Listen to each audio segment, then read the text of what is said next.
Hi friends, today we're going to see the past year NEET questions for the chapter Molecular Basis of Inheritance, and today in this video we're going to complete part 3. Now let's begin with the first question, which was asked in the year 1999. The Pneumococcus experiment proves that dash. This is a repeated question. If you had clearly watched the part 1 and part 2, you'd have been able to answer this. So Pneumococcus was taken as a test organism by Griffith, where he used this organism to prove that DNA is the genetic material. Therefore, the right answer to this question is option A.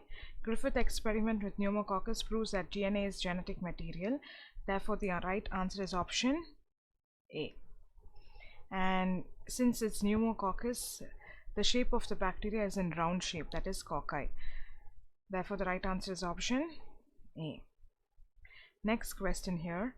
How many base pairs are found in the haploid genome of humans? And this again was asked in the year 1999. So how many do we have? So how many base pairs are found in the haploid genome? So we all know the human genome of Homo sapiens is stored on 23 chromosome pairs. 22 of these are autosomal chromosome pairs, while remaining pair is a sex-determining chromosome.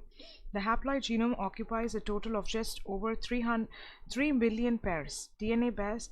So DNA base pairs, that means that there are 6 billion pairs per diploid cell. So for haploid it will be 3 billion, and for diploid it will be 6 billion. Therefore the right answer to this question is option D. Next question. Reverse transcriptase, it's dash. So what is the work of this reverse transcriptase? It's an enzyme, right?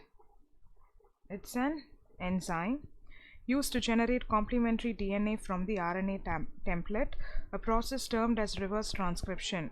Reverse transcriptase are used by retroviruses to replicate their genomes by the retrotransposon mobile genetic element to proliferate within the host genome, by eukaryotic cells to extend the telomeres at the ends of the linear chromosomes, and by some non-retroviruses like hepatitis B virus also use this mechanism. If you had clearly understood about this, you all must know this is a characteristic feature of the HIV virus, which belongs to Retroviridae family. This enzyme helps in the conversion of the RNA into a single-stranded and then into a double-stranded DNA. So now this reverse transcriptase, if you see, it is an RNA-dependent DNA polymerase. Therefore, the right answer to this question is option D. And who discovered this? H. Temin and Baltimore discovered that tumor viruses contain RNA as genetic material and replicate by synthesizing their complementary DNA. And this process is called as reverse transcription. And the enzyme that uses, or it's a characteristic feature of these actions, the enzyme name is reverse transcriptase. Next question. Easy question. Nucleotide arrangement in DNA can be seen with the help of dash. So it was in the year 1953. Okay. Wilkins obtained a very fine X-ray crystallographic pictures of the DNA, from which Watson and Crick developed the double helical mode of the DNA. Therefore, nucleotide arrangement of DNA can be clearly visible or seen with the help of an X-ray crystallography, which is option A. Next question. A DNA with unequal nitrogen bases would most probably be dash. So this is very easy for you to understand. It's unequal. So it cannot be double-stranded. Therefore, it will be single-stranded. A single-stranded DNA would not possess a complementary base pair. So they have given you a clue here. That is unequal nitrogen bases. So it cannot act in a double-stranded manner. Therefore, it will be single-stranded, which is option A. Next question. Who proved that DNA is a basic genetic material? Very easy question, which was asked in the part 1 of the same chapter. I think all of you know what the answer is. Yes, the right answer is Hershey and Chase in the year 1952. Worked on Pneumococcus, Escherichia coli, and many other organisms, and they considerably proved that DNA is a genetic material. Therefore, the right answer is option D. Next question. The transforming principle of Pneumococcus found out by Avery, McLeod, and McAtee was dash. Again, this is a repeated question. I think all of you should be able to understand. Whenever you have a clue of pneumococcus there, it is understood that that the experiment was carried out to prove that DNA is a genetic material? Yes, the right answer is DNA, which is B. The transforming chemical discovered by Griffith in his experiments with the help of Pneumococcus and other microorganisms like Escherichia coli was also used here. So Avery, McLeod and McAtee, they confirmed it. Okay, therefore the right answer is option B. Next question. Nucleosome core is made up of dash.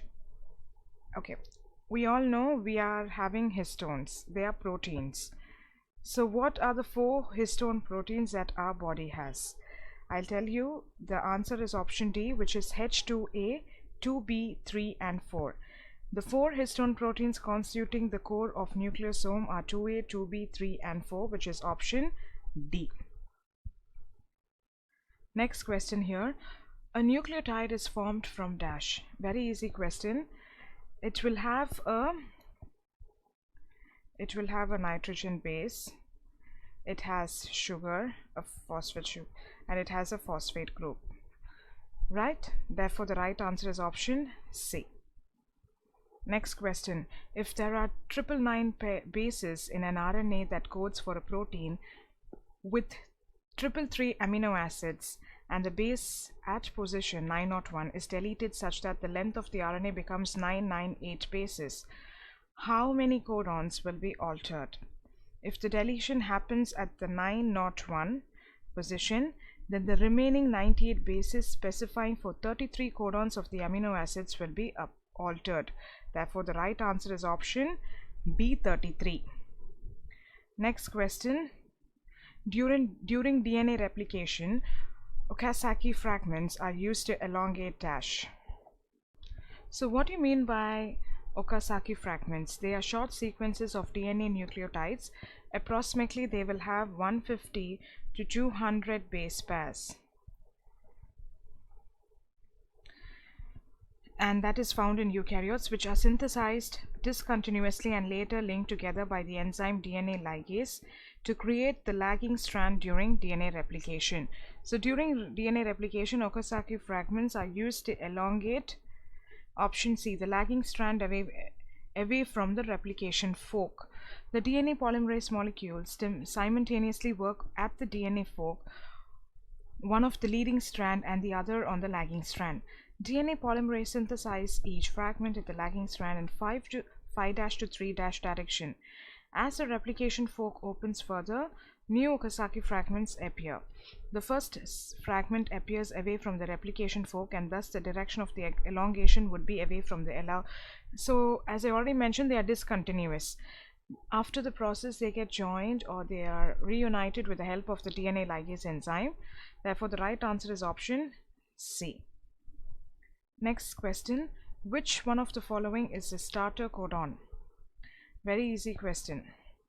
The start codon is the first codon of the messenger RNA, which is mRNA, which will transcript the transcript translated by a ribosome. The start codon always codes for methionine in eukaryotes and modified with met in prokaryotes. And usually the codon goes for AUG. Therefore the right answer is option A, which is the start codon. Next question.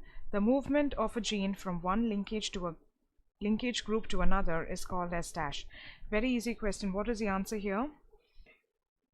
The movement of a gene from one linkage group to another. It's not duplication or crossing over or inversion. The right answer is translocation. In translocation, the movement of the gene takes place from one linkage to a group to another between non-homologous chromosomes. Therefore, the right answer is option B.